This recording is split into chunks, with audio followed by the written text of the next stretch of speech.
অক্ষম নও-মুসলিমের রোজগারের ব্যবস্থা করল খিদমা ফাউন্ডেশন।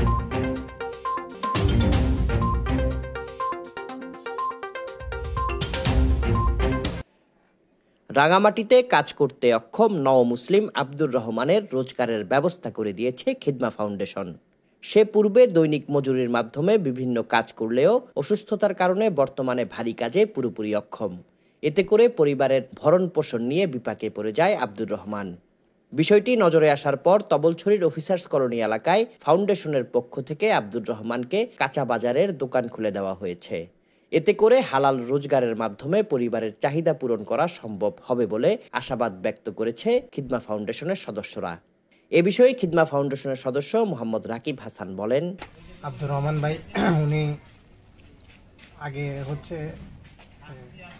2-2.5 বছর হয়েছে উনি মুসলিম হয়েছে। হওয়ার পরে উনি রং মিস্ত্রি কাজ করতো, অনেকদিন করার পরে কিছুদিন আগে 2-3 মাস হবে ওনার পায়ে একটু সমস্যা হয়েছে। রঙের কাজ করতে সমস্যা হওয়ার পরে উনি আর ভারী কাজ করতে পারে না, অপারেশন হয়েছে পায়ে, অনেকদিন কষ্ট পাইছে পাটা নিয়ে।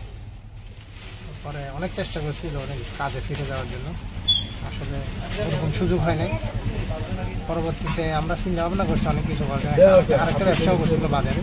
আসলে ওটা দিয়ে আসলে ওনার দৈনিক যে ইনকাম হয় ওটা দিয়ে আসলে ওনার পরিবারের 2 ছেলে আছে, 1 মেয়ে আছে, আর উনি আর ওনার ওয়াইফ আছে, তো চলা কষ্টই যাচ্ছে।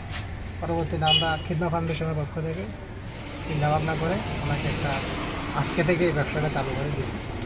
ইনশাল্লাহ আমরাও ওনার পাশে থাকবো, আর আপনারা সবাই ইনশাল্লাহ ওনার জন্য দোয়া করবেন। অফিসার্স কলোনি রহিম ভাইয়ের দোকানের পাশে দোকানটা, আপনারা যারা এই এলাকায় আছে ওয়াদ্দাবনী, অফিসার্স কলোনি, এডিসি কলোনি, মসজিদ কলোনি, তারা সবাই চেষ্টা করবেন আমাদের আব্দুর রহমান ভাইয়ের থেকে বাজার সাথে করেন।